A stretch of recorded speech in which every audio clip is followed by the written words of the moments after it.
Welcome to the Law, Your Money, and You. I'm Roberta Sapphire, an attorney in Sharon. I'm Camille Barron, a financial coach also here in Sharon. Today we have a little bit of a different spin on the program. The show is The Law, Your Money, and You, and this topic kind of ties in with the law and your money. Why don't you tell the guests a little bit more about it? Well, it certainly does tie in with the law and the money because the legislature, the one that make the laws, and they're spending our money. But today's program is about women in politics, and we're very fortunate to have with us Roni Thaler. And Roni, tell us a little bit about yourself.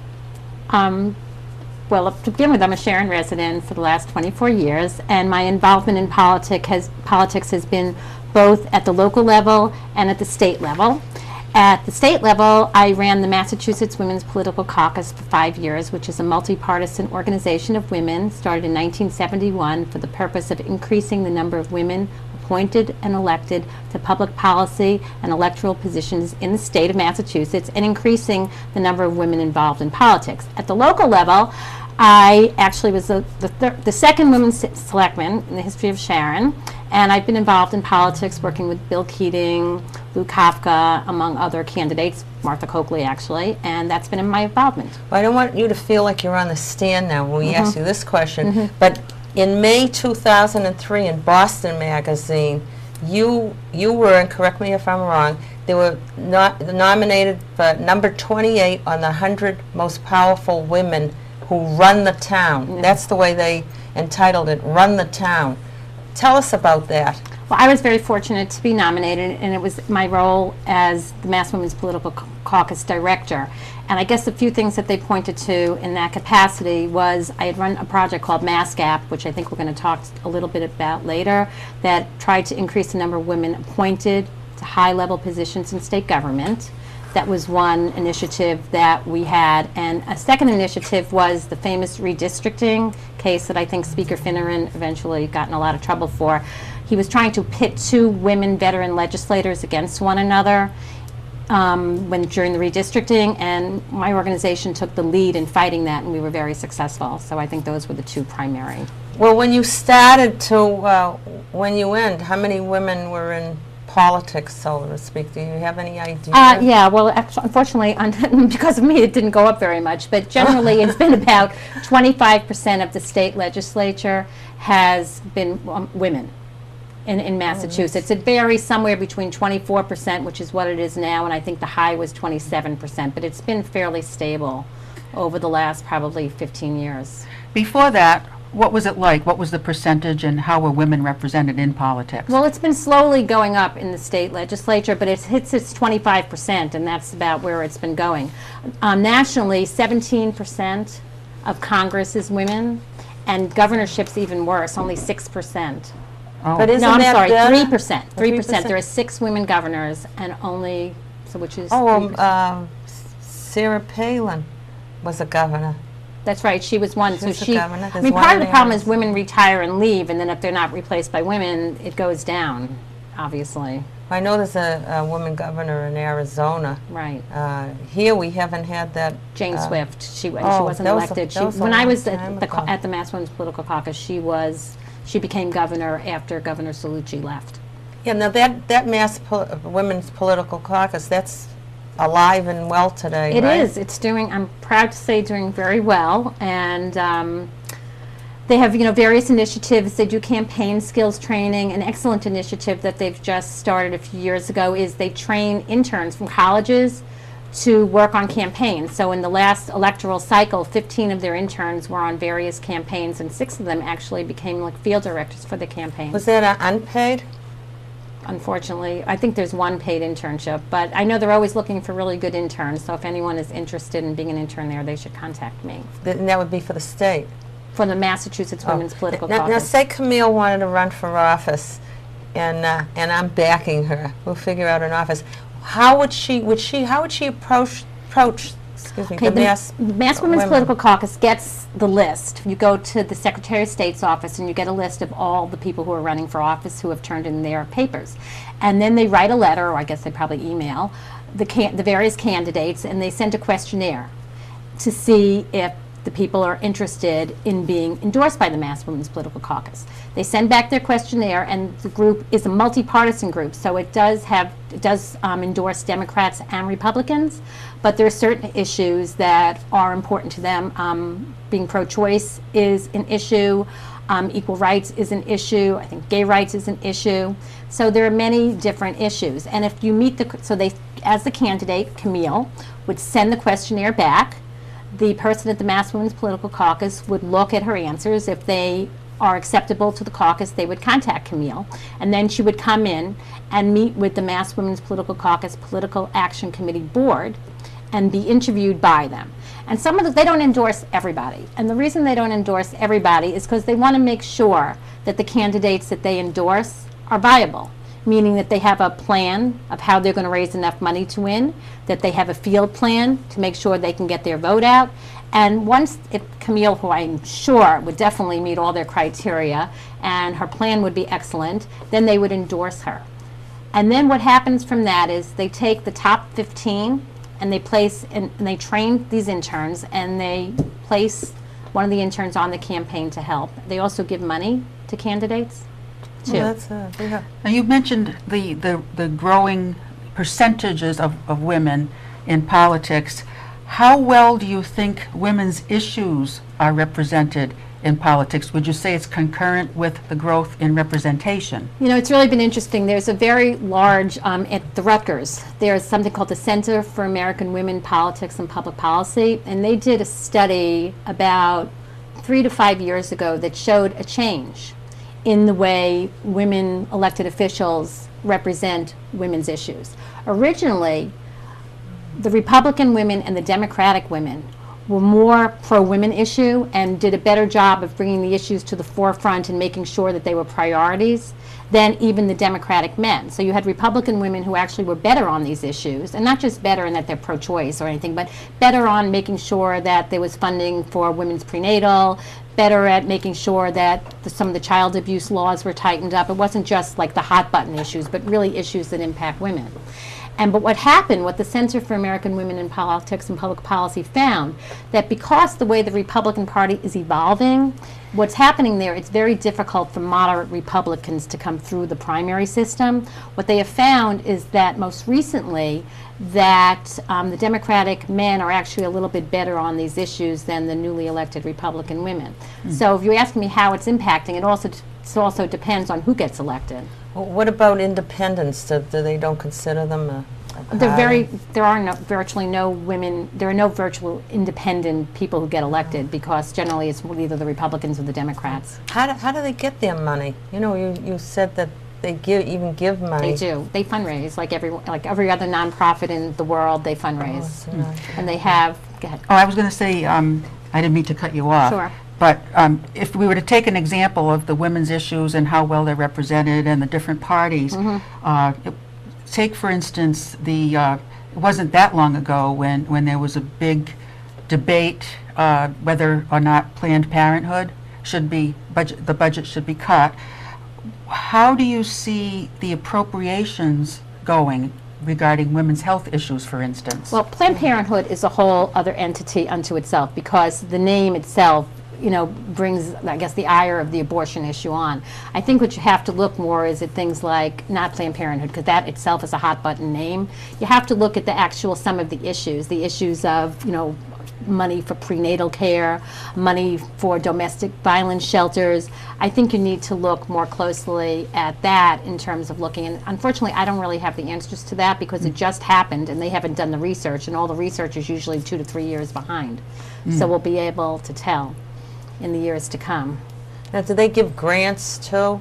No, because there's 3 parts to the Mass Women's Political Caucus. There's one part is this Education Foundation, and what the Education Foundation does is it runs campaign skills trainings to try to educate women how to run for office. It does some research. Oh, I had a question before you go to the second one. Yes. Is anybody qualified to go to one of these meetings? Absolutely, to a campaign skills training. Absolutely. Anybody who's interested can sign up and go. I know they're doing one in the spring of 2012. How do they find out about it? We might have some budding politicians out there. Well, you can go on the MW, I'll give you the website, it's mwpc.org, and then you can get on their list and you'll get their emails. Oh, that's interesting. So, and there's campaign skills trainings. We've had a few men come, but generally women, and it's multi-partisan, Republican and Democrat. And they let the men in. They let the men in too. Yeah, but So generally far. they have only been a few. There's usually two kinds of tracks. There's the candidate track, and then the campaign manager track. And therefore, a lot of the campaign managers are men, so there are quite a few men who do attend. So what are the other two parts? You said campaign Yeah, skills right. is one. When I interrupted Campaign you. of Should what get they back do with on their track. money. The Education Yeah. Foundation. The is one. Education Foundation, campaign skills training. It also works on getting more women involved. So right now they have a young women professional group, and they have six events. It's not events, but it's on 6 events a year where young women come. There's one finance 101, one meet some of the top women politicians in Massachusetts, and it's every other month. And I think it's really important that they're doing that, because the latest research has shown, and this just came out of Barbara Lee Family Foundation, has been conducting research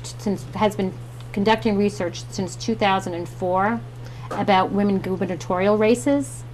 And what's really shown, they just released this the other day, since it's right hot off the Barbara Lee Family Foundation Research Press, is that younger women below 35 are not nearly as committed to electing women as people like me in the baby boomer generation. So it's even, and the reason that they believe this is true is because they don't remember what it was like before women. They just take it all for granted, like you said. 50%, a lot of women in medical school, a lot of women in law school, and they don't remember what it was like when women had had even a harder time achieving higher positions. So the younger women are really not as committed to electing women. So the Mass Women's Political Caucus started this Young Women Professional group. That's wonderful. Well, I remember when I said men with secretaries, as a kid I used to work part-time jobs, manpower. I don't even know if they're still around today.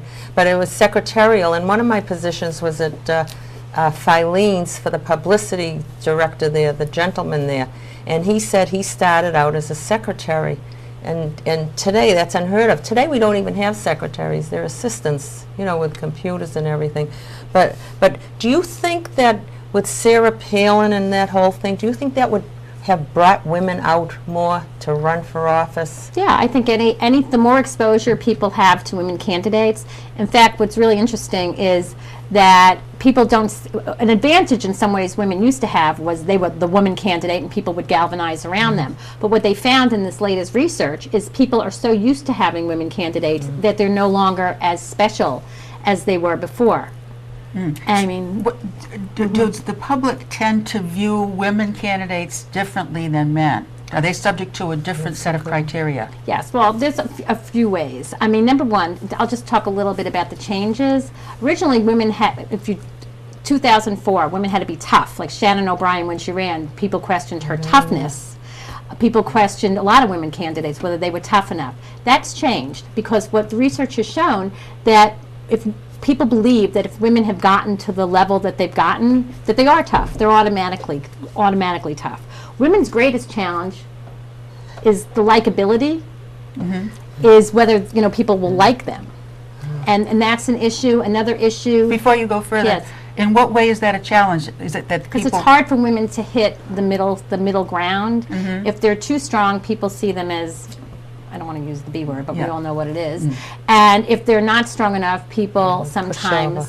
will see them as perhaps they won't be strong enough. The other interesting thing that came out in the latest research, that if a man said he had an economic plan, a male candidate, people said, great.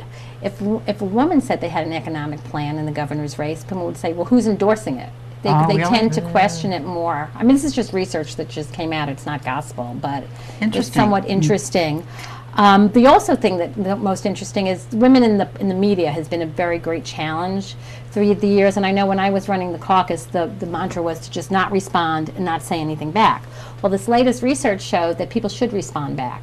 That it's not a good idea to just let it go. That you need to respond back to dispel some of the incorrect facts or whatever information is out there that's not right. Well, let's take an example of that. Michelle Bachmann she's been criticized, and so has Sarah Palin, for inaccurate statements at times.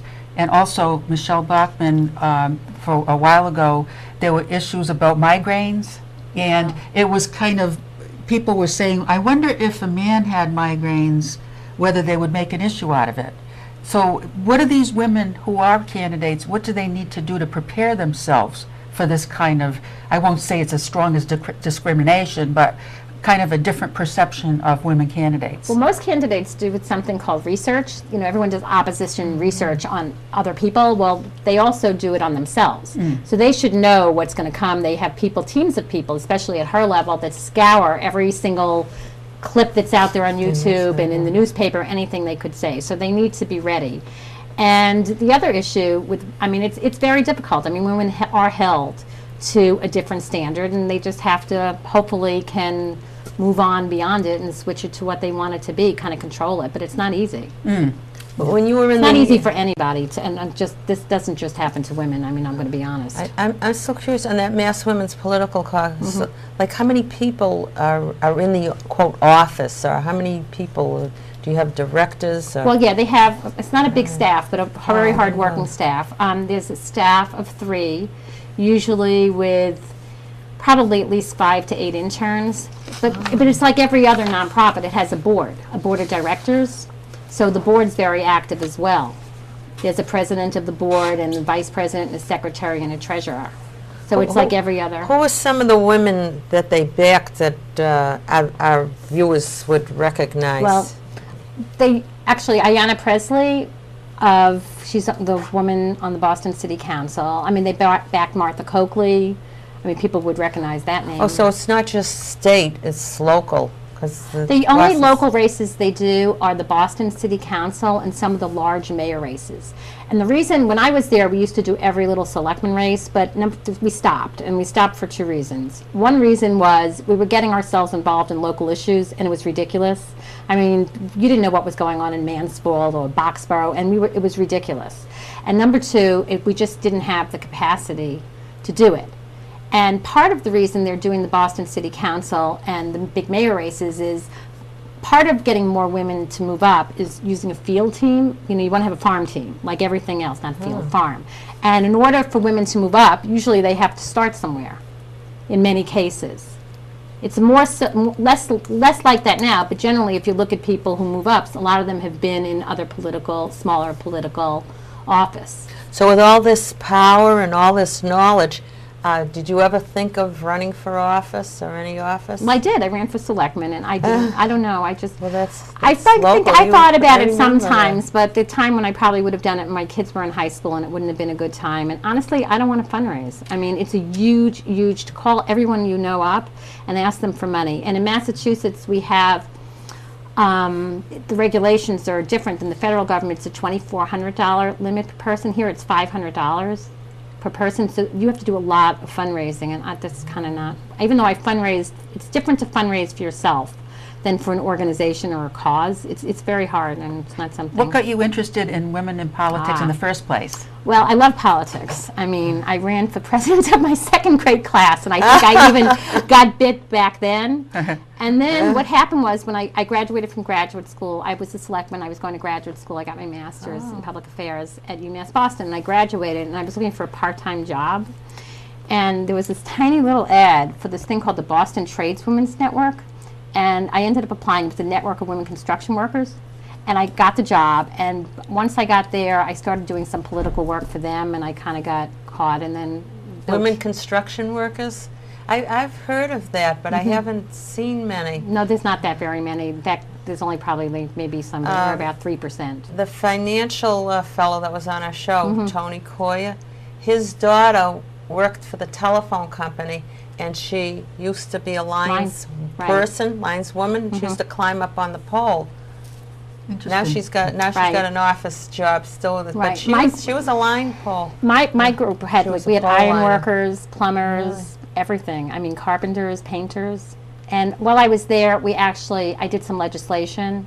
We filed legislation, and then I kind of got hooked. So that's like there used to be these signs. Women have to do things twice as good as men to be thought of. as half as good, and then they would say, luckily, that's easy.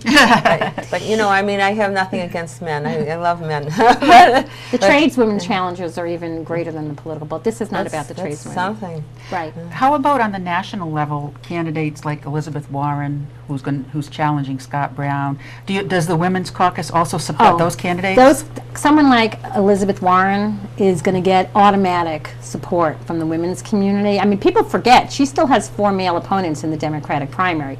So I'll give you a good example of how the I guess the wheels begin to churn in the women's community when you have someone like Elizabeth Warren. To begin with, there's a group called Emily's List. Are you familiar with it? No, tell us about I will. that. Yeah. Emily's List was started in 1985 by a woman named Ellen Malcolm. And Ellen realized, she was a women's activist, she actually worked for the National Women's Political Caucus. She realized that women were going nowhere in politics if they weren't able to raise money, that they really needed to raise money. And part of being able to raise money was to have money, because people don't want to give you money unless you're considered viable. So she started, it's a Democratic Political Action Committee called Emily's List. Early money is like yeast, it grows. Oh, that's how she got Right, Emily. so that's how Emily came. So One of Ellen my Malcolm and favorite 20 of her names. friends sat in her apartment and went through their Rolodexes and started to raise money for women candidates. So the minute Elizabeth Warren came Where on was this? What in Washington, D.C. Oh, Washington, Ellen Malcolm D.C. is like an icon among women Okay. political people. So Ellen Malcolm, so this is what happened. Elizabeth Warren was thinking of running. I'm sure someone put her in touch with Emily's List. She went down to Washington. She met with their board. They met her. She talked about her. The same thing kind of like with the Mass Women's Political Caucus, but on a much larger scale, and they endorsed her. And if you go on the Emily's List website today, Elizabeth Warren will be what you see. And is it Emily's List? Emily's, MEILYS list.org. And you will see Elizabeth Warren, and they are trying to, and they will raise her a lot of money very fast. I believe in one of the cycles, they were the most prolific PAC of any of the PACs, which means they raise more money. Now, the Republican side has a PAC like this too. They have something called the Wish List, Women in the Senate and House. Boy. There's many. So now they're a pro-choice Republican PAC, and they have really been struggling because of the divide in the Republican side about abortion. And then there's also, and I can't remember the name of it, there's also a pro-life Republican PAC also for women. So Emily's List, so what happened with Elizabeth Warren, and she decided to run. She went to Washington. They endorsed her. They're raising money. There's a group in Boston that basically came out of the Hillary Clinton campaign. Oh, yeah, there's your one. That is the nucleus of the group. They moved on to Martha Coakley. It was not successful, and now they have moved on to Elizabeth Warren. Oh, that's it. So winding up, you're still involved. What, more as a member than? Yeah, I help. Yeah, I help. I particularly help in this area. They don't really, people are very, these groups, they tend more to be fixated on Boston and just the bigger areas. And, a lot of people out here vote too, so I kind of help out here. I help a little bit. And I'm also chairman of the Democratic Town Committee.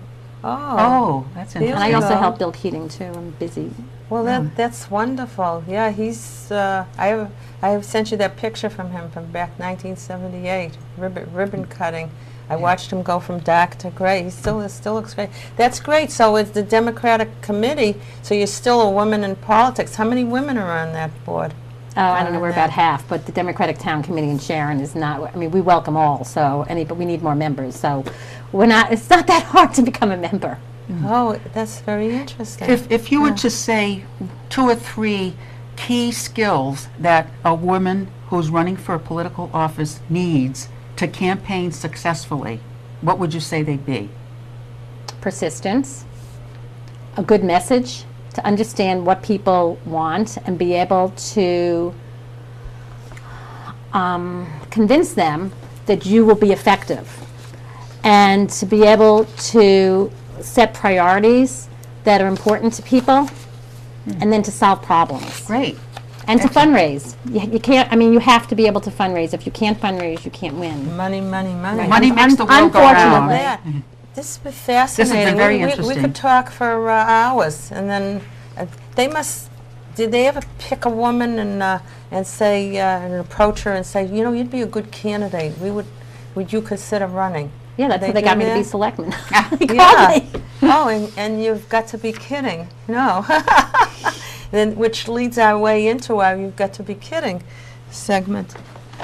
But this is so you can join us, just you don't have to do anything except if you hear us say something, go, "You've got to be kidding." Okay, I'm ready. And this is "You've got to be kidding" bag is really starting to wear out.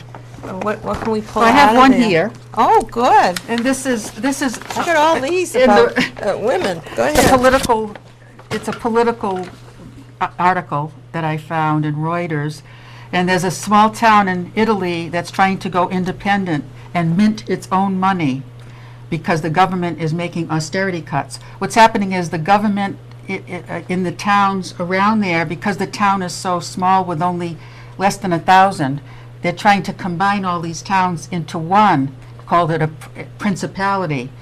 And the governor decided he didn't like that idea, so his name is, what's his name here?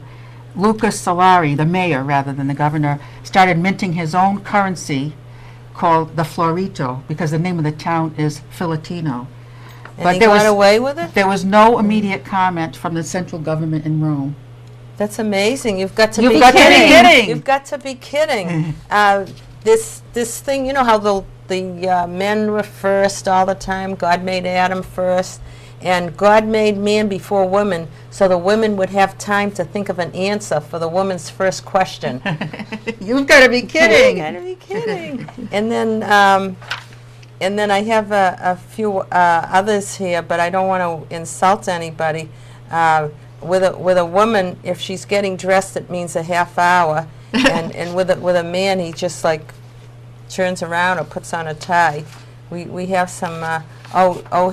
Here's another one. The differences between men and women.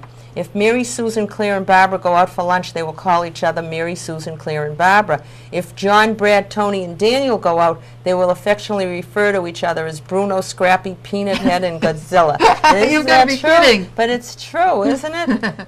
What happens when the bill arrives? Oh, we just had that the other day. When the bill arrives, John, Brad, Tony, and Daniel each throw in 20, but the women, when Mary, Susan, and Claire go, they get out their pocket calculators.